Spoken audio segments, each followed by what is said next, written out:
Assalamualaikum warahmatullahi wabarakatuh. Alhamdulillah, nahmaduhu wa nasta'inuhu wa nastaghfiruh wa na'udzu billahi min syururi anfusina wa sayyiati a'malina may yahdihillahu fala mudhillalah wa may yudlil fala hadiyalah. Asyhadu an la ilaha illallah wahdahu la syarikalah wa asyhadu anna Muhammadan abduhu wa rasuluh. Ya ayyuhalladzina amanu ittaqullaha haqqa tuqatih wa la tamutunna illa wa antum muslimun. Amma ba'd, fa inna ahsanal kalam kalamullah wa khairul huda huda Rasulillah sallallahu alaihi wasallam wa syarrul umur muhdatsatuha wa kullu muhdatsatin bid'ah wa kullu bid'atin dhalalah wa kullu dhalalatin finnar. Ma'asyiral muslimin wal muslimat, para pemerhati roja yang dimuliakan Allah, semoga Allah mencurahkan rahmat dan karunia-Nya kepada kita semua. Alhamdulillah, pada kesempatan pagi ini kita dapat kembali bertemu.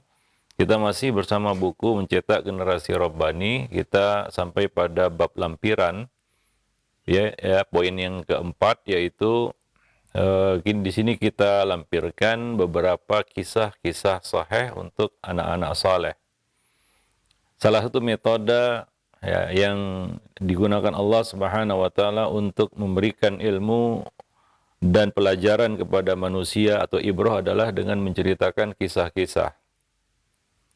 Agar kita bisa memetik faidah pelajaran dari situ. Nah, ini juga perlu kita lakukan terhadap anak-anak kita, yaitu metode pembacaan cerita, yaitu bercerita kepada anak-anak. Terutama kisah-kisah yang menginspirasi, yang bisa diambil faidahnya, yang bisa diambil manfaatnya, yang berisi pelajaran-pelajaran yang berharga. Nah, ini merupakan perkara yang perlu kita sampaikan dan kita berikan kepada anak-anak. Karena mungkin dengan atau melalui kisah-kisah ini ada hal-hal bermanfaat yang bisa mereka ambil, yang mereka bisa manfaatkan. Nah, di sini di antaranya ada kisah Abu Hurairah dengan ibunya. Ini kisah bagaimana perjuangan seorang anak mendakwahi ibunya, mengislamkan ibunya, dan berbakti kepada ibunya, walaupun saat itu ibunya belum muslimah, masih berada di luar Islam ataupun non muslim. Nah, ini itu diantaranya, dan kisah-kisah lain yang mungkin bisa kita petik ataupun kita bisa ambil faedah di situ. Nah, tapi perlu digaris atasi bahwa penyampaian kisah-kisah ini bukan hanya sekedar untuk menumbuhkan semangat. Harus ada faidah yang bisa diambil, bukan hanya sekedar untuk membakar semangat. Karena semangat membabi buta tanpa dikendalikan itu bisa berbahaya. Seperti yang sudah kita singgung kemarin, bahwa pembacaan kisah-kisah hanya sekedar untuk membakar semangat belaka, kosong dari faidah ilmu, ini sangat berbahaya. Karena bisa dimanfaatkan oleh iblis untuk kepentingannya. Maka harus ada isi, harus ada faidah yang bisa kita petik di balik kisah itu, bukan hanya sekedar untuk membakar semangat anak. Karena untuk mengawal semangat itu tetap pada jalurnya, itu bukan pekerjaan mudah juga. Sekali lagi, mengawal semangat untuk tetap berada di atas jalurnya, itu bukan pekerjaan yang mudah. Karena musuh kita juga bisa memanfaatkan semangat itu untuk kepentingannya. Maka kita lihat ahli bid'ah itu rata-rata bersemangat. Ahli bid'ah, kelompok-kelompok bid'ah itu bersemangat. Khawarij dengan bid'ahnya, Rafidah dengan bid'ahnya, Mu'tazilah dengan bid'ahnya, mereka punya semangat. Tapi semangat itu tidak pada jalurnya. Nah, demikian. Maka hati-hati dengan sekedar kita membakar semangat tanpa kesadaran ilmu. Nah, di sini yang intinya adalah kesadaran ilmu, kesadaran yang dibangun dengan ilmu, yang akan membimbingnya kepada jalan yang benar, bukan hanya sekedar bermodalkan semangat dan semangat. Nah, jadi kisah ini betul-betul kita ajarkan untuk mengambil dan memetik faidah darinya, ya. Memetik faidah pelajaran-pelajaran berharga yang menjadi bekal bagi anak-anak kita, ya, menjadi inspirasi bagi mereka untuk melakukan kebaikan. Nah, demikian. Salah satunya adalah kisah Abu Hurairah dengan ibunya. Abu Hurairah radhiyallahu anhu menceritakan, ya, dahulu aku mengajak ibuku memeluk Islam. Ya. Jadi demikianlah hubungan anak dan orang tua itu tidak putus. Anak tetap diharuskan berbakti kepada orang tuanya, berbuat baik kepada orang tuanya, walaupun menyambung tali silaturahim dengannya, walaupun beda agama, walaupun berbeda agamanya, ya. Dia tetap ibu bagi kita. Itu tidak bisa dihapus dan tidak bisa diingkari. Karena Islam juga mengatakan, ya, termasuk salah satu kekufuran adalah at-ta'nu bil ansab, ya, menafikan ataupun mengingkari, ya, nasab, ya, mengingkari nasab. Kita tidak boleh mengingkari nasab. Maka dahulu, ya, anak-anak angkat dinisbatkan kepada ayah angkatnya. Nah, kemudian itu dihapus, kemudian mereka kembali dinisbatkan kepada ayah kandungnya. Dulu mereka menyebut Zaid bin Muhammad.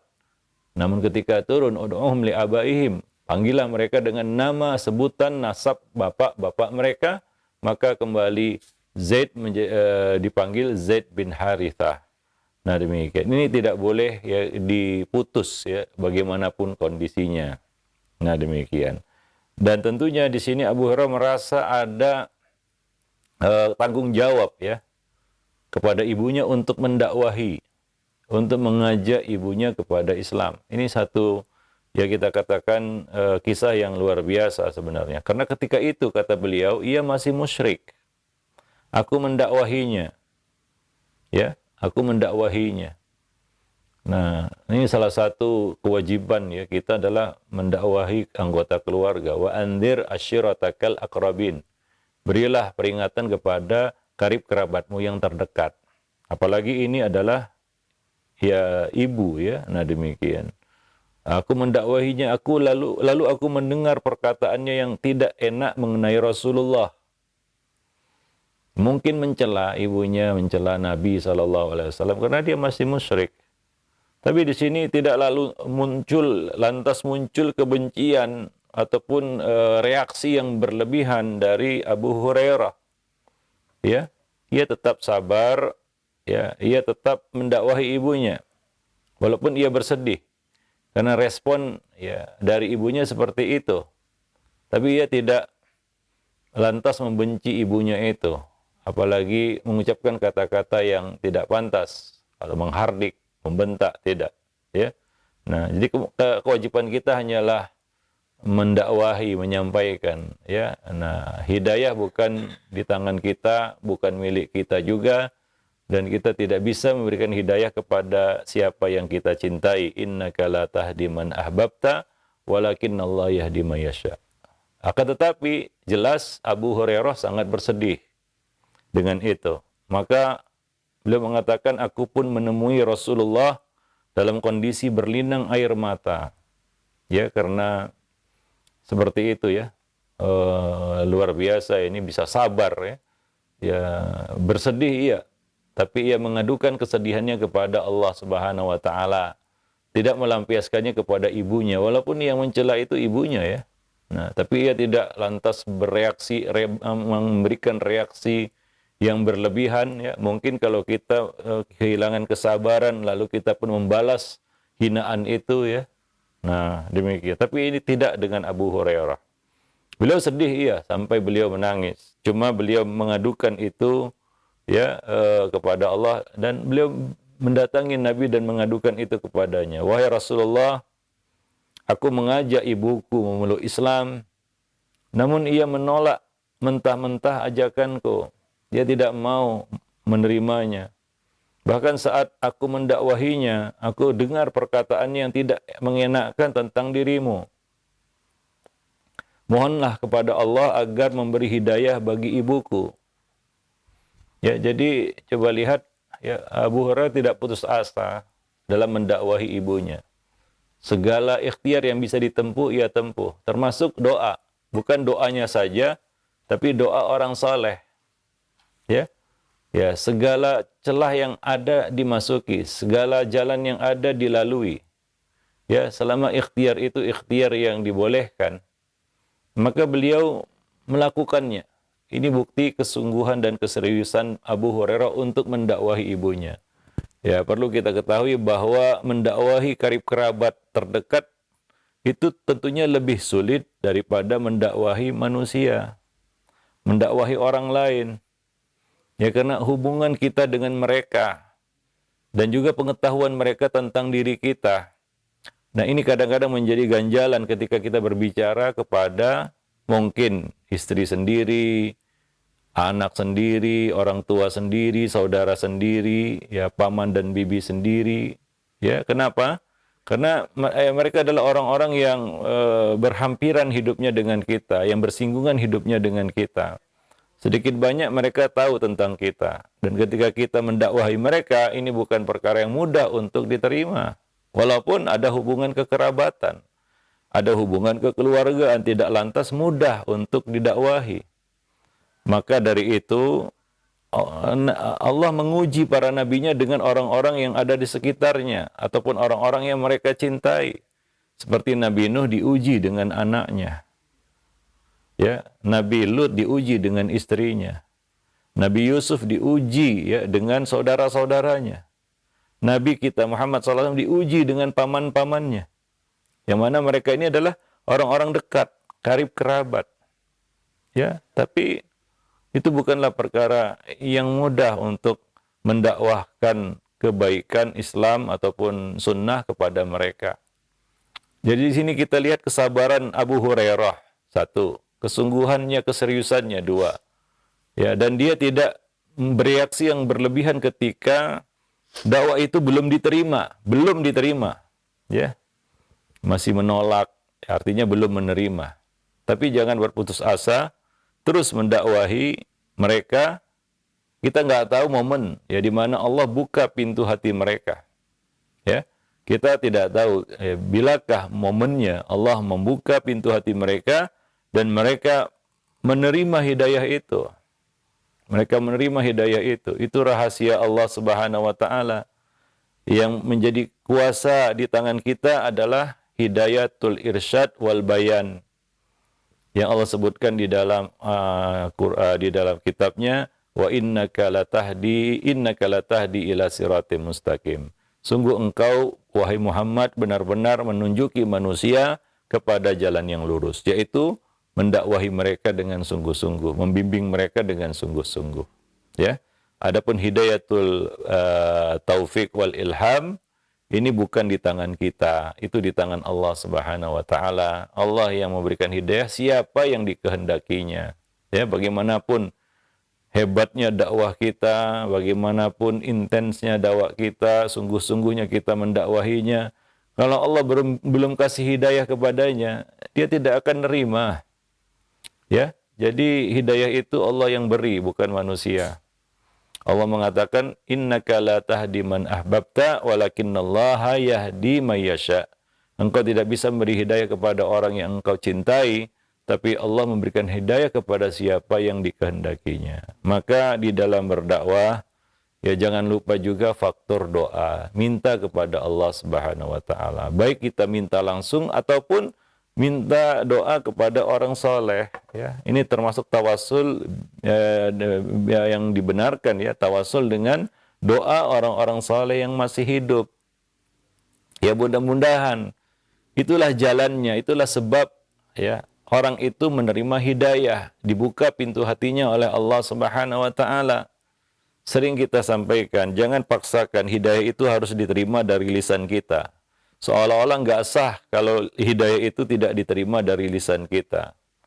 Ya, kita siapa? Kita tidak punya kuasa untuk memberikan hidayah kepada siapapun. Ya, maka tempuhlah ya cara yang dibolehkan oleh Allah Subhanahu wa taala untuk ya membimbing manusia kepada hidayah. Ya. Nah, terutama karib kerabat kita, keluarga kita, ya. yang ya itu merupakan orang yang paling berhak untuk mendapatkan ya peringatan, dakwah dan ilmu dari kita. Wallahu alam bisawab. Nah, ini yang dilakukan oleh Abu Hurairah radhiyallahu anhu yang mendatangi Nabi dan menceritakan itu. Dia tidak mengecam ibunya atau menjelek-jelekkan ibunya di hadapan Nabi sallallahu alaihi wasallam. Padahal seperti itu ya yang dilakukan oleh ibunya waktu itu ya. Ya.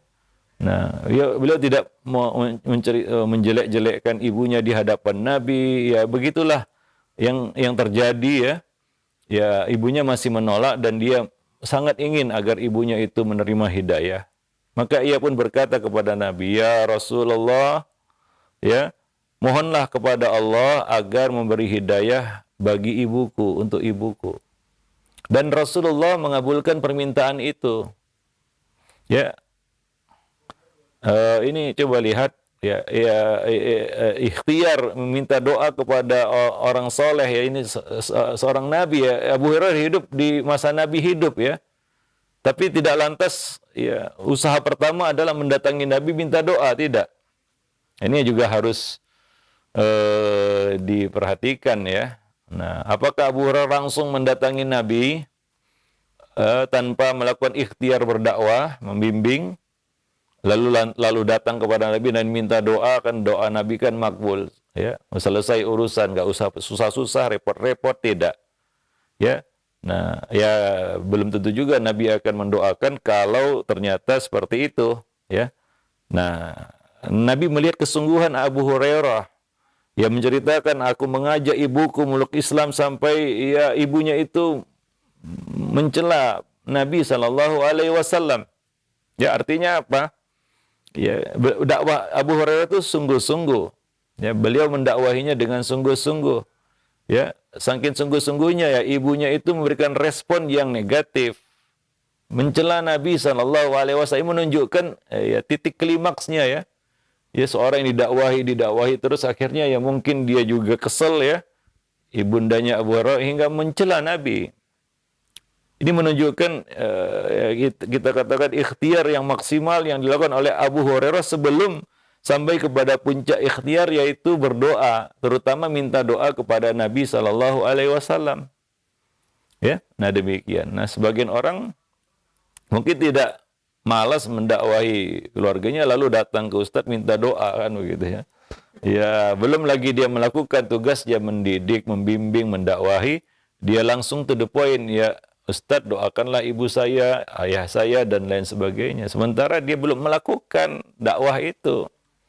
Ya, ini tidak seperti yang dilakukan oleh Abu Hurairah. Padahal beliau hidup di zaman Nabi. Apa susahnya Abu Hurairah mendatangi Nabi ya pada kali pertama, lalu minta doa kepada Nabi. Ya, nah di sini juga coba lihat Rasulullah mengabulkan permohonan Abu Hurairah. Ya juga melihat kesungguhan Abu Hurairah dalam mendakwahi ibunya, bahwa orang ini sungguh-sungguh menghendaki hidayah untuk ibunya. Maka Nabi pun mengabulkan permintaan itu. Ya, lalu Nabi pun berdoa. Ya, nggak semua orang minta doa sama Nabi, ya Nabi mengabulkannya. Contohnya orang yang minta agar didoakan menjadi orang yang masuk surga tanpa hisab. Apa kata Nabi? Sabaqaka biha Ukasyah. Engkau telah didahului oleh Ukasyah. Ya, Nabi tidak mengabulkan yang kedua, Nabi mengabulkan yang pertama. Nah, demikian. Wallahu a'lam bishawab. Kemudian Nabi pun berdoa, Allahumma hadi umma Abi Hurairah. Ya Allah, berilah hidayah bagi ibu Abu Hurairah. Ya, bagi ibu Abu Hurairah. Maka aku pun pulang dengan gembira karena doa tersebut. Ya, muncul rasa optimis ya bahwa segala usaha yang telah dilakukan akan berhasil. Itulah yang harus kita miliki, yaitu rasa optimisme.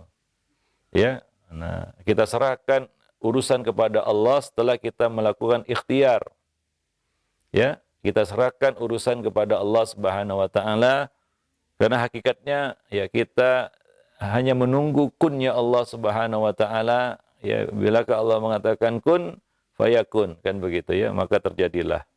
Nah, aku pun pulang dengan gembira karena doa Nabi itu. Setibanya di ambang pintu rumah, kudapati pintu tertutup. Ya, pintu rumah tertutup. Ternyata ya, ibuku mendengar suara langkahku. Ya, ibunya mendengar suara langkah kaki Abu Hurairah pulang gitu ya, ke rumah. Ia berseru, "Tetaplah di tempatmu, hai Abu Hurairah." Artinya jangan masuk dulu, tunggu di luar. Ada apa ini? Ya, Abu Hurairah nggak tahu nih apa yang terjadi. Ya, lalu aku mendengar suara percikan air dari dalam. Kelihatannya ibunya sedang mandi. Ya, nah, lalu ia mengenakan baju kurung dan selendang. Sebelum membukakan pintu untukku, ibunya pun menatapku seraya berkata lirih, "Putraku, sungguh aku bersaksi bahwa tiada ilah yang berhak diibadahi kecuali Allah, serta aku bersaksi bahwa Muhammad adalah hamba sekaligus utusannya." Ya, itulah momen di mana Allah Subhanahu wa taala membuka pintu hati seseorang untuk menerima hidayah, dan tidak ada yang tahu itu. Kapan? Bilakah Allah Subhanahu wa taala membuka pintu hati seseorang untuk menerima hidayah?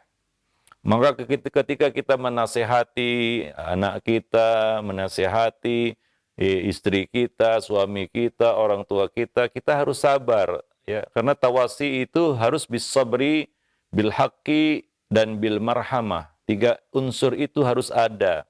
Kesabaran, kebenaran, dan kasih sayang.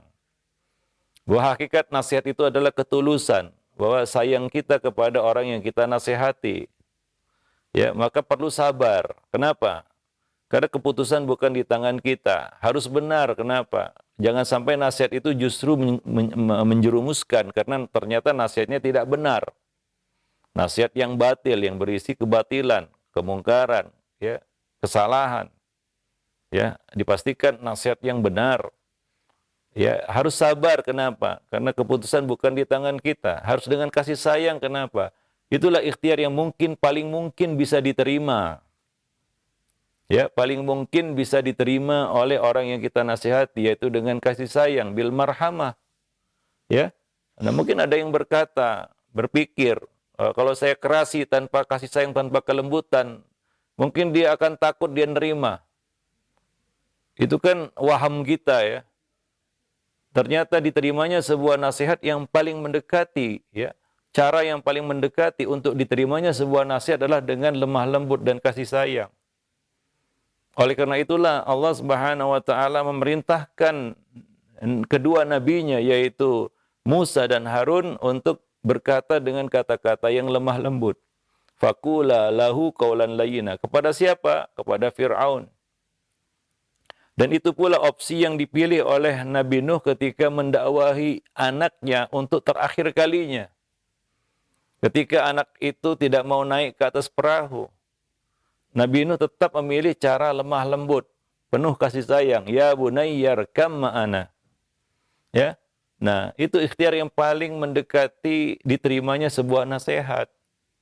Ya, kalau kita nasihati dengan kasar, ya ada dua kemungkinan juga, mungkin diterima atau mungkin tidak diterima. Ya, tapi kemungkinan lebih dekat ya, nasihat itu diterima, bisa masuk ke dalam hati orang yang kita nasihati adalah dengan cara yang lemah lembut.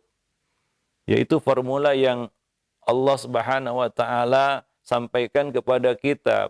Karena ini berkaitan dengan jiwa manusia. Yang kita hadapi ini bukan robot bisa dikasari, ya mungkin nurut kepada pembuatnya atau penciptanya, tidak. Dia adalah anak manusia ciptaan Allah Subhanahu wa taala. Allah lebih tahu tentang ciptaannya. Ya, maka pilihlah opsi lemah lembut untuk menyampaikan nasihat. Ya, jauhi kita katakan nasihat yang kasar, nasihat yang ya kita katakan keras, ya dengan cara yang keras juga, dengan cara yang kasar. Orang akan menjauh, ya, orang akan menjauh. Hati akan menjauh. Sebagaimana kita lah, kalau kita dinasihati dengan kasar, kita tidak lagi fokus kepada isi nasihatnya. Yang ada dalam benak kita adalah kapan orang ini diam dan kapan dia berhenti bicara, kapan berpisah dengan orang ini. menyingkir dari hadapannya. Itu yang ada di dalam pikiran kita. Ya, maka coba lihat ya. Allah Subhanahu wa taala perintahkan 3 hal itu. Sabar. Ya, jangan terburu-buru. Kadang-kadang kita menasihati istri kita atau anak kita baru 1-2 kali, 1-2 hari, 1-2 bulan. Lalu kita nggak sabar dan kita langsung jatuhkan vonis. Ini orang keras kepala. Begini dan begitu. Ya, mungkin yang hilang dari kita adalah kesabaran. Sehingga kita tidak sampai pada tujuan. Ya. Nah, dan sabar ini juga ya kita katakan tidak menjadi penentu bahwasanya orang yang kita nasihati itu akan menerimanya. Boleh jadi tidak menerimanya, tapi kita tetap harus sabar. Ya. Nah, jangan sampai ya kita jatuh dalam perkara yang mungkin lebih buruk daripada orang yang kita nasihati. Coba ambil pelajaran lah dari Nabi Nuh mendakwahi kaumnya siang dan malam. Ya, lailan wa nahara. Selama 950 tahun. Apakah banyak yang mengikuti beliau? Tidak, sedikit. Yang naik ke atas perahu sedikit. Bahkan putra beliau tidak mau naik ke atas perahu. Tapi tetap sabar. Ya. Ketika mendakwahi, mengajak putranya untuk terakhir kali. Ya, mungkin beliau telah melewati masa yang panjang untuk menasihati anaknya ini. Itulah kesabaran yang harus kita miliki. Ya, jangan main patah arang istilahnya. Ya, seolah-olah memaksakan dia harus menerima hidayah itu dari saya. Mungkin bukan kita yang menjadi sebab dia dapat hidayah. Mungkin ada jalur lain. Mungkin ada sebab lain. Maka lakukanlah tugas kita dan jangan memaksa. Apa kata Al-Quran? La ikraha fiddin. Tidak ada paksaan dalam agama. Nah demikian. Ya. Orang itu dapat hidayah, ya bukan karena kesolehan kita juga. Bukan karena kepintaran kita juga. Bukan karena gelar kita yang banyak. Enggak. Tapi semata-mata Allah buka pintu hatinya untuk menerima hidayah itu. Nah ini kapasitas diri kita yang harus kita sadari. Sehingga kita tidak mudah berputus asa atau mengambil satu keputusan atau kesimpulan ya terhadap orang yang kita nasihati. Nah ini kadang-kadang yang membuat ya kita katakan usaha kita menjadi justru sia-sia ya. Nah demikian. Ya contohnya adalah seorang disebutkan ya dahulu ya ada 2 orang Bani Israel yang bersaudara, satu suka buat maksiat, satu lagi taat. Yang taat ini selalu memberikan nasihat kepada saudaranya yang maksiat. Tapi tetap ditolak. Dia berkata, apa urusanmu dengan aku? Biarkan urusan aku dengan Tuhanku. Dia tidak terima itu, nasihat itu. Ya, demikian dia terus memberikan nasihat. Sampai suatu ketika saudara itu melakukan dosa yang dianggap besar. Maka dia pun kembali menyampaikan nasihat. Nah disinilah dia lepas kendali, hilang kesabaran. Dia pun berkata, ini yang kita tidak harapkan, ini yang harus kita betul-betul hindari ketika kita memberikan nasihat kepada orang mungkin orang yang kita cintai ini ya. Kalau orang lain mungkin nggak mau terima, mungkin kita nggak peduli. Tapi menasihati ataupun mendakwahi orang-orang yang kita cintai ini ada satu beban juga. Ya, dan harus sabar karena ketika kita tidak sabar terjadilah hal yang lebih buruk daripada keburukan yang dilakukan oleh orang itu. Nah, karena ketidaksabarannya dia pun berkata kepada saudaranya itu, demi Allah, Allah tidak akan memasukkanmu ke dalam surga. Demi Allah, Allah tidak akan mengampunimu. Kamu akan masuk neraka. Masuk neraka kamu, enggak masuk surga kamu. Kata-kata seperti itu yang keluar. Justru dengan kata-kata ini dia masuk neraka. Ya padahal dia memberikan nasihat, berdakwah, mendakwahi saudaranya itu. Apa yang hilang dari dirinya? Kesabaran. Ya, nah kesabaran yang membuat dia jatuh ke dalam perkara yang sangat buruk. Ya, nah jadi jangan sampai hati kita berkata, sudah habis kesabaranku. Ya, ya, sampai kapan saya harus bersabar? Kata-kata seperti itu. Sabar itu ada batasnya. Nah, kata-kata itu yang membuat ya kita keluar dari lingkaran sabar, dan apa yang terjadi ketika kita keluar dari lingkaran sabar ya seperti ya orang yang disebutkan di dalam kisah itu ya. Padahal dia orang yang taat, rajin ibadah. Tapi karena ketidaksabaran dalam memberikan nasihat dan berdakwah, ya akhirnya dia terjungkal masuk dalam neraka karena ucapannya itu. Wallahu alam bisawab. Itu yang perlu kita perhatikan di sini. Nah, itu yang dimiliki oleh Abu Hurairah ketika mendakwahi ibunya. Walaupun ibunya ya tadi ya mencela Nabi. Bayangkan ya kalau kita ikuti perasaan, wah kita sudah musuhi ibu kita ini. Karena saya lebih cinta Nabi daripada ibu saya. Mungkin kata-kata itu yang keluar dari hati kita. Ya. Nah, jadi kita kadang-kadang melenceng keluar dari misi kita, yaitu mendakwahi ya ibu kita ini. Nah, demikian. Wallahu alam bisawab. Ya tetap Abu Hurairah tetap sabar ya, dan dia mengadukan kesedihannya kepada Allah, dan dia mendatangi Nabi SAW sebagai ya kita kata ikhtiar ya yang terakhir mungkin ya untuk membawa ibunya kepada hidayah ya. Nah demikian, dan akhirnya ya satu ending yang bahagia ya, bahwa ibunya menerima hidayah itu ya, itu dengan kesabaran yang beliau miliki dalam berdakwah. Jadi dakwah itu perlu sabar, jangan kesusu kata orang, jangan terburu-buru. Ya kita tidak bisa memaksakan kehendak kita, karena keputusan untuk diterimanya hidayah itu olehnya atau tidak itu bukan di tangan kita, tapi di tangan Allah Subhanahu wa taala. Maka jangan lupa banyak-banyak berdoa kepada Allah. Ya mudah-mudahan ya hidayah itu bisa mudah sampai kepadanya. Wallahu a'lam bishawab. Baik, ini satu kisah yang sangat baik untuk kita ceritakan kepada anak-anak kita, bagaimana dari banyak sisi ya, bagaimana kebaktian seorang Abu Hurairah kepada ibundanya ya.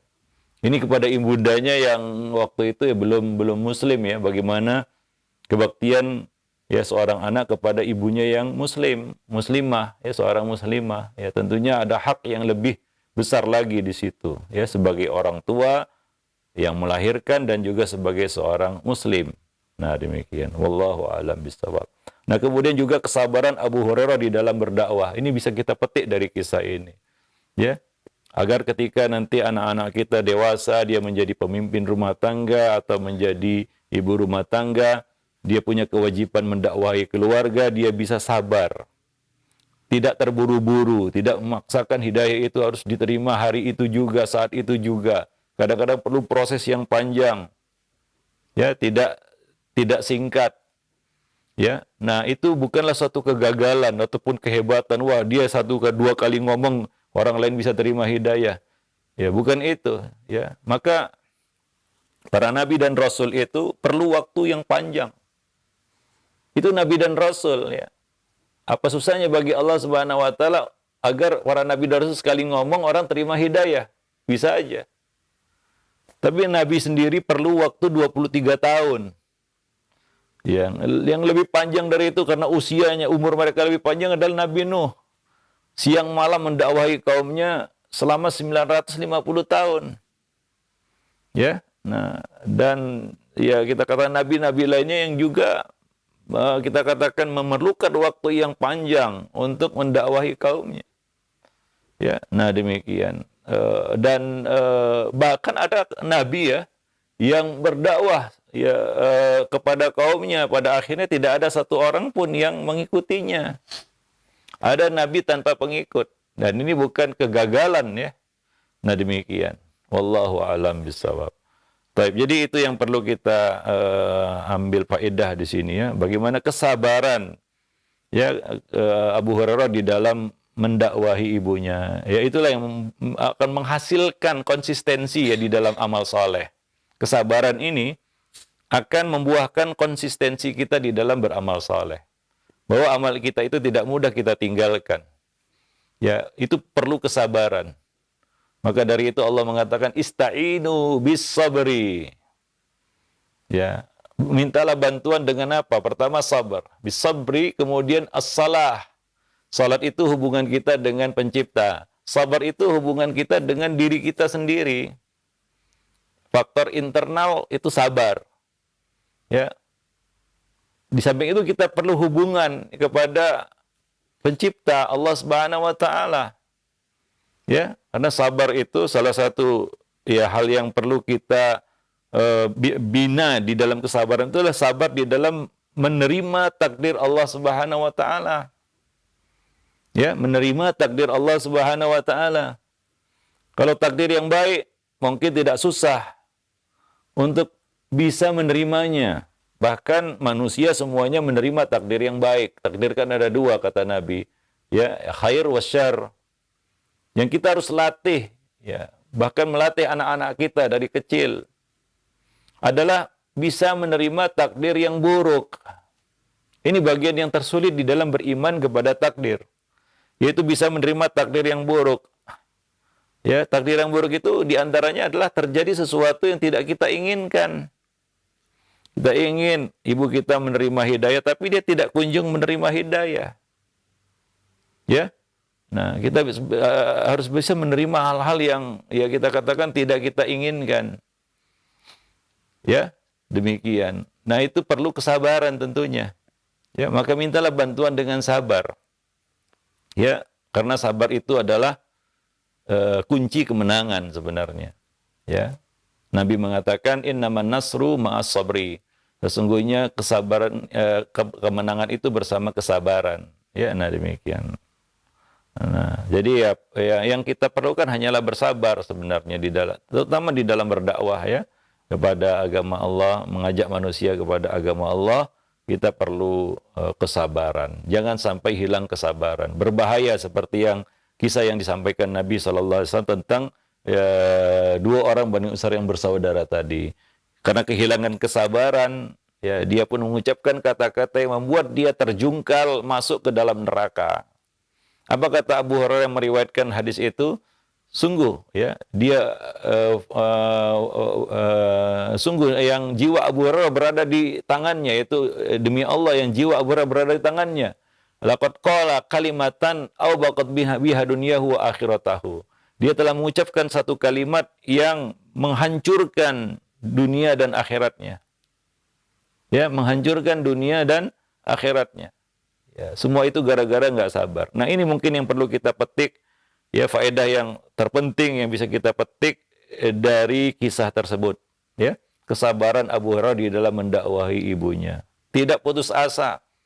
Semua ikhtiar yang bisa dilakukan, ditempuh. Ya, nah demikian. Dan tidak mudah berputus asa. Ya, tidak mudah main patah-patah istilahnya. Udahlah, ini memang ibuku keras kepala, gitu, sudah tinggalkan kan gitu ya. Nah, itu menunjukkan ya ketidaksabaran kita dan keputusasaan kita. Wallahu a'lam bishawab. Ya, nah, coba lihat sabarnya kisah yang sangat menginspirasi juga di dalam Al-Qur'an ya. Yaitu kisahnya Nabi Yakub menghadapi anak-anaknya. Ya. Yang ya kita tahu bagaimana apa yang mereka lakukan terhadap saudara mereka yaitu Yusuf alaihissalam. Ya, kemudian mereka harus kehilangan Bunyamin ya. Karena dituduh mencuri kan begitu ya. Ya, sebenarnya itu adalah rencana dari Nabi Yusuf alaihissalam. Ya, kemudian putra tertuanya juga harus pergi karena merasa bersalah. Ya, saking sedihnya Nabi Yakub, ya, hingga buta matanya. Tapi ia tetap sabar, dia tidak kita akan menunjukkan kemarahan yang besar kepada anak-anaknya, kemudian mengusir mereka semua atau kehilangan kendali dan kehilangan pertimbangan akal sehat. Ya, kita mungkin kalau dalam posisi Nabi Yakub mungkin kita sudah menunjukkan kemarahan yang besar ataupun kemurkaan ya kepada anak-anak kita kan begitu ya. Nah, tapi tidak dengan Nabi Yakub. Ia mengatakan innama ashku bathi wa huzni ilallah. Aku mengadukan segala kesedihanku, ya, segala kepiluanku kepada Allah Subhanahu wa taala. Beliau tetap bersabar menghadapi cobaan yang luar biasa itu, dan pada akhirnya ya keluarga ini pun Allah persatukan lagi, ya. Suatu ending akhir yang indah. Ya, ya Nabi Yakub kembali bertemu dengan putranya yaitu Yusuf. Yusuf kembali berkumpul dengan saudara-saudaranya, hilanglah dendam. Ya, nah demikian, memaafkan mereka. Nah, keluarga ini akhirnya utuh kembali. Itu dengan kesabaran yang dimiliki oleh Nabi Yakub alaihissalam, luar biasa. Itu satu kisah yang perlu kita ambil pelajaran darinya, yaitu sabar dalam menyelesaikan masalah-masalah hidup. Ya, ya dalam berdakwah, dalam menyelesaikan masalah perlu kesabaran yang luar biasa. Dan itu yang kita dapati dari para pendahulu kita, para salafus saleh, ya para nabi dan rasul, ya demikian kesabaran mereka di dalam ya terutama memikul ya tugas dakwah dan mendidik dan membimbing. Wallahu a'lam bishawab. Nah demikian, mudah-mudahan bermanfaat. Ya nanti akan kita sambung lagi dengan kisah-kisah yang lainnya. Subhanakallah bihamdik, asyhadu an la ilaha illa anta, astaghfiruka wa atubu ilaik. Nah, baik, syukuran jazakallahu khair atas materi yang telah disampaikan. Mudah-mudahan ini menjadi ilmu yang bermanfaat untuk kita semua, dari pembahasan buku parenting mencetak generasi robani, dan tentunya kita berdoa kepada Allah Subhanahu wa taala agar kita bisa mengamalkan ilmu yang telah kita dapatkan, dan juga kita berdoa agar dimudahkan untuk berbakti kepada orang tua kita. Nah, untuk selanjutnya kami buka sesi interaktif, sesi soal jawab, dan masih ada waktu sekitar 10 menit untuk kami ajukan beberapa pertanyaan di kesempatan pagi hari ini. Yang pertama, ada pertanyaan Ustadz. Assalamualaikum warahmatullahi wabarakatuh. Ya Ustadz, sahihkah kisah Alqamah yang banyak tersebar pada saat ini Ustadz? Mohon penjelasannya. Kisah Alqamah. Oh Allah, kisah apa itu? Tidak disebutkan. Enggak tahu ya, saya juga enggak tahu itu kisah apa. Ya. Mungkin dulu pernah disebutkan, saya juga pernah mendengar dulu itu. Jadi anak yang soleh, tapi karena tidak didoakan dengan keburukan oleh ibunya gitu. Tapi tidak lengkap gitu. Oh gitu, Allah alam saya. Iya. Nah, baik. Yang kedua, kami ajukan kembali pertanyaan. Ya Ustaz, ketika saya mendapatkan hidayah sunnah, orang tua saya, terutama ibu, sangat marah besar. Pernah saya diusir beberapa kali, bahkan sempat atau beberapa kali didoakan dengan keburukan. Apakah doa-doa keburukan tersebut bisa saja Allah kabulkan? Iya, kata-kata itu adalah doa ya. Apa yang terucap ya itu bisa menjadi doa. Maka kita harus menjaga lisan. Nanti lampiran terakhir kita akan bahas ya, di lampiran terakhir dari buku ini, yaitu kata-kata yang boleh dan tidak boleh diucapkan, kalimat yang tidak patut diucapkan ya. Nah demikian. Jadi Muslim itu menjaga lisan. Salah satu adalah menjaga kata-kata yang keluar dari lisannya. Dia pikirkan baik-baik, kira-kira apakah ada dampak buruk dari perkataan itu ya. Nah contohnya ya, kata-kata orang tua kepada anak. Nah ini hati-hati ya, terutama orang tua kepada anak ya. Kata-kata orang tua itu pasti akan jadi doa ya bagi anaknya, terlepas dia sengaja atau tidak sengaja mengucapkannya. Maka dari itu ya, jaga lisan kita, terutama ketika kita marah sama anak. Ya, kalau bisa jangan sampai meledak marah kita kepada anak. Tahan amarah itu sebisa mungkin. Karena kalau sudah marah, maka biasanya kata-kata yang keluar juga nggak terkendali ya. Nggak terkendali.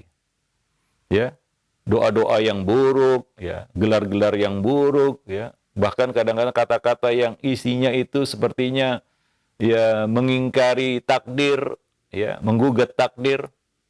Percuma saya melahirkanmu, misalnya begitu ya, ya. Itu kan seolah-olah dia menyesali apa yang sudah terjadi ataupun takdir yang telah Allah tulis bahwa dia adalah jadi ibunya, kan begitu ya.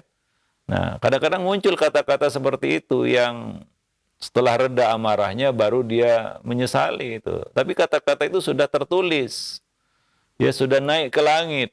Artinya apa?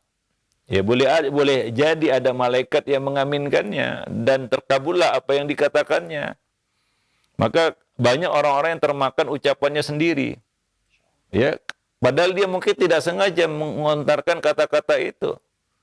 Tapi ternyata apa? Pintu langit terbuka dan terjadilah apa seperti apa yang dia katakan. Maka jagalah lisan.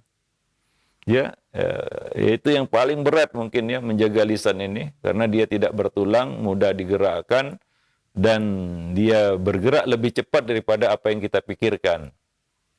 Belum kita pikir dia sudah berbuat, dia sudah beraksi. Itulah lisan. Ya, sehingga yang paling banyak disesali adalah ya di hari kiamat nanti adalah ya lisan seseorang, ya perbuatan ataupun ya kita katakan perbuatan lisannya, ya wallahu alam bisawab. Maka hati-hati dengan doa-doa, terutama orang tua kepada anak ya. Nah, kita sebagai orang tua harus bisa menjaga itu. Ya, nah demikian. Wallahu alam bisawab. Ya. Nah, baik.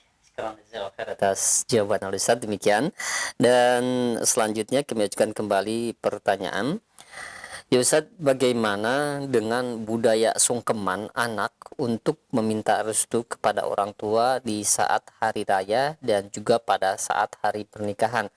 Bahkan sampai mencium kaki, apakah diperbolehkan dalam syariat Islam? Iya, ya ruku sujud itu hanya kepada Allah Subhanahu wa taala ya.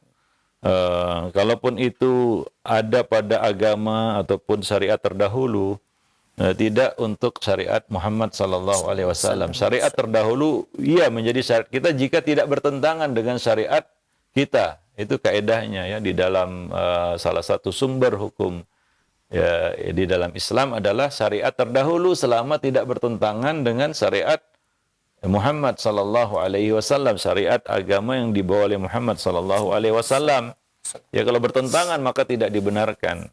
Ya. Nah, Nabi melarang kita sujud kepada siapapun. Ya, Nabi mengatakan kalaulah boleh itu maka ya itu yang dibolehkan itu apa? Kalau boleh ya, kalau boleh artinya enggak boleh. Ya bukan anak kepada orang tua.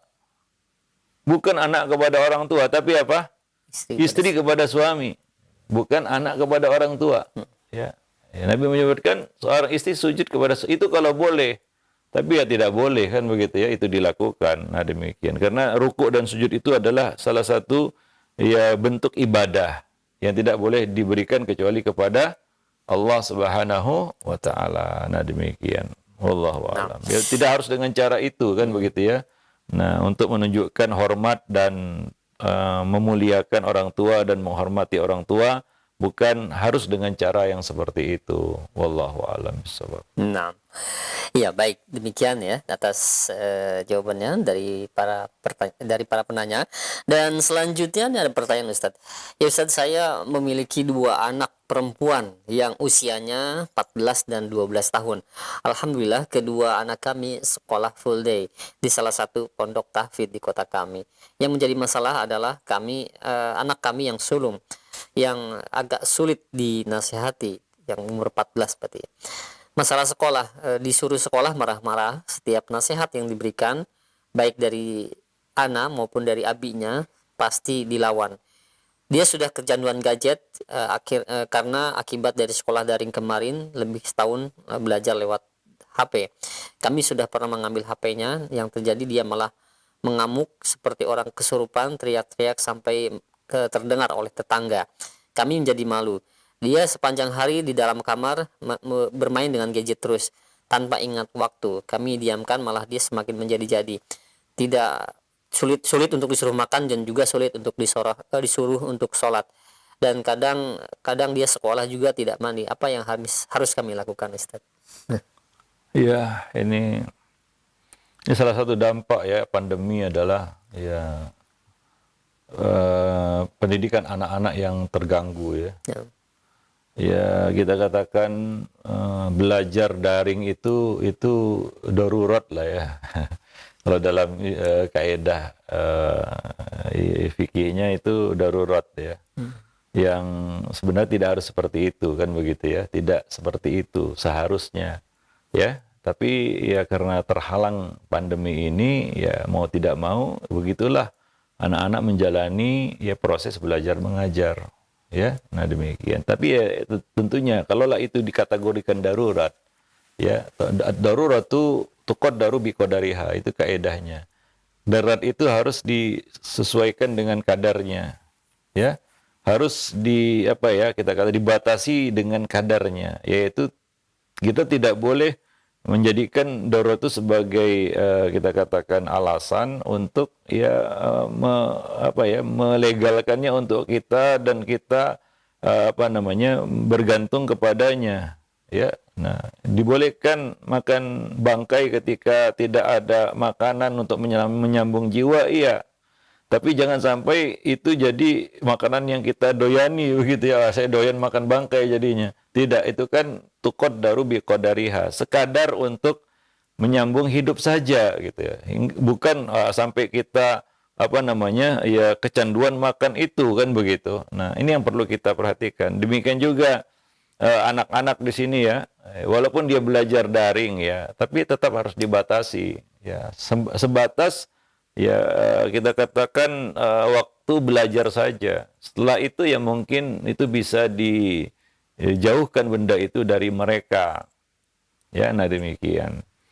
Nah, mungkin kita di sana banyak orang tua yang mencari alternatif lain, tidak memberikan gadget, tapi memberikan apa? Mungkin PC ya, bisa terhubung ke internet sehingga anak itu belajar dari layar besar begitu ya, seperti di monitor ya, sehingga tidak pegang gadget dia ya, tidak pegang gadget ya. Nah, mungkin cara itu bisa ditempuh ya, supaya anak tidak harus pakai gadget, aplikasi taruhlah Zoom ataupun Team ataupun yang lainnya ya. Ya kan tidak harus pakai gadget, bisa pakai PC juga. Nah, itu kan lebih mudah mengontrolnya, kan bisa dimatikan PC itu, gak mungkin terus nyala kan begitu ya. Layarnya juga besar, kita bisa mengontrol apa aktivitasnya. Ya, ketimbang dia diberi gadget begitu ya. Mungkin mudahnya dikasih gadget ya. Orang tua tidak mau susah, repot, ya kasih aja gadget dia belajar. Ternyata dia tidak hanya belajar saja, dia juga ya beraktivitas yang lain di situ. Karena gadget itu lebih mudah untuk dipakai hal-hal yang lain daripada PC misalnya, kan begitu ya. Nah, itu mungkin salah satu alternatif yang bisa ditempuh. Ya, tapi agak repot, iya. Ya, repot sedikit gak jadi masalah daripada dampaknya ya. Ya, di kemudian hari ya lebih susah lagi seperti anak-anak kecanduan gadget karena dia belajar daring 1 tahun lebih, hampir 2 tahun. Ya, bagaimana mereka tidak kita katakan akrab dengan gadget itu, jadi lengket sehingga susah untuk dipisahkan seperti yang ditanyakan di sini. Maka caranya, solusinya mungkin ya ini perlu orang tua berkorban. Saya katakan pertama orang tua harus berkorban. Korbannya apa? Yaitu lebih memberikan waktu untuk menempel, mendampingi anak ini. Ini kasusnya mungkin agak lebih khusus, dia spesial, perlu pendampingan ya. Nah, demikian. Jadi dia tidak hanya merasa bersama gadget saja. Orang tua harus memberi waktu ya, artinya mengajak dia beraktivitas, mengajak dia bersama, mengambil momentum di mana orang tua bisa memberikan nasihat ya ataupun kata-kata ya yang bijak kepada anak ini ya. Nah, demikian menumbuhkan kembali kesadarannya dan memperbaiki ya pola hidup yang mungkin ya antisosial tadi ya, dia tidak peduli dengan sekitar kan begitu ya, karena keasikan dengan gadgetnya. Nah, ya memang anak-anak tidak bisa menghandle gadget itu. Ya, ia bisa menimbulkan efek kecanduan, merusak bagian otak depan ya, prefrontal cortexnya, seperti ya kita katakan orang-orang yang kecanduan narkoba, orang-orang yang kecanduan pornografi ya. Nah, kecanduan gadget juga sama. Ini menjadi suatu sosial dilema sosial ya, yang susah untuk ya kita katakan dipecahkan ya dengan mudah gitu ya, bagi cepat atau bisa disembuhkan dari ketergantungan gadget dalam waktu yang cepat, tidak. Perlu waktu agar dia bisa berpisah ataupun menjaga jarak dari benda itu.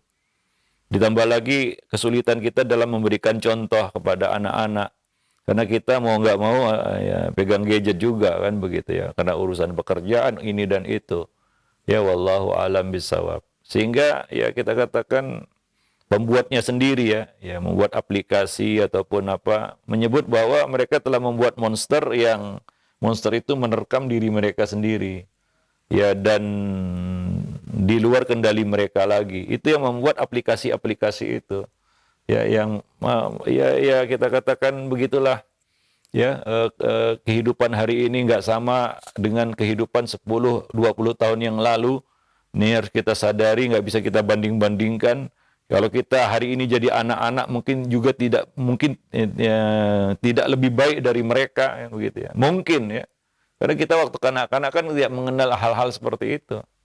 Ya maka dari itu ya sabar itu kuncinya pertama. Dalam melakukan treatment terapi kepada anak-anak yang ketergantungan ataupun yang kecanduan kepada gadget ini ya. Nah demikian. Ya yang pertama ya orang tua harus memberikan waktu ya.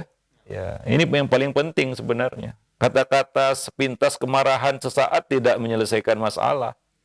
Ya, kalau kita kerasin juga pecah, patah, ya seperti itu tadi ya. Dia teriak-teriak seperti orang kesurupan katanya dan lain sebagainya. Ini menunjukkan ketergantungannya ya, kecanduannya kepada gadget sudah luar biasa. Ya, bukan kepada benda itu sebenarnya. Konten yang ada di dalamnya itu. Ya, nah, yang begitu menarik hatinya sehingga dia tidak bisa lepas dari itu. Gejala ini bukan hanya pada anak-anak, orang dewasa juga yang akalnya sudah sempurna. Bagaimana anak yang akalnya masih dibentuk begitu ya. Wallahu alam bisawab. Maka di sini ya perlulah orang tua, ayah dan bunda juga ya, terutama di sini ya kasusnya seperti ini ya memberikan waktu sebenarnya. Yang diperlukan oleh anak ini adalah ya perhatian dan kedekatan kebersamaan orang tua. Ya mungkin kita harus menyisihkan waktu untuk ya bersamanya ya mungkin jalan-jalan atau mungkin ada suatu kegiatan, kesibukan di rumah kan begitu ya, aktivitas bersama yang mengalihkan dia sejenak dari gadget itu. Itu perlu terus dilakukan seperti itu. Ya, nah demikian. Nggak bisa kita main tuding-tuding, wah ini selesai masalahnya, nggak bisa. Susah ya. Nah demikian, wallahu alam bisawab. Ya, agak berat memang. Tapi memang itu masalah hari ini ya. Banyak orang tua mengeluh seperti ini ya, bukan yang bertanya saja, tapi banyak ya, banyak orang tua yang hari ini mengeluhnya sama seperti itu. Ada yang anaknya nggak mau masuk pondok, kembali nggak mau balik pondok kan begitu ya, nggak mau sekolah on offline dan lain sebagainya karena ya jangankan anak-anak, orang dewasa aja seperti itu, nggak mau lagi ngaji offline. Kenapa? Sudah kecanduan ngaji online kan begitu. Nah demikian ya bagi anak-anak ya. Nah, kalau untuk menyelesaikan masalah yang rumit seperti ini ya harus waktu itu yang penting. Ya nggak bisa kita dengan kata-kata ya apa namanya yang keras atau apa sekalipun nggak akan mempan itu ya. Ya berilah waktu ya untuk keluarga. Itu yang sebenarnya kuncinya itu ya. Ya. Harus berkorban gitu ya di sini. Mengorbankan waktu sebenarnya, perhatian dan ya anak remaja sekarang tidak bisa dijauhi. Jauh makin hancur dia. Ya, kita sudah tulis itu di dalam buku Ada Apa Dengan Remaja, membangun interaksi positif dengan remaja. Remaja hari ini banyak masalahnya, tapi bukan berarti kita jauhi mereka, justru kita harus terus mendekat dan lebih dekat. Bahkan kita ya sepertinya harus tahu dunia mereka. Ya, sehingga kita mengetahui bagaimana kita cara memperbaiki mereka ini. Ya, demikian. Itu anak muda hari ini ya. Nah, demikian. Wallahu a'lam bishawab. Mungkin sampai di sini dulu pertemuan kita. Lebih dan kurang saya mohon maaf. Aku qouli hadza astaghfirullah li wa lakum lisairil muslimin innahu huwal ghafurur rahim.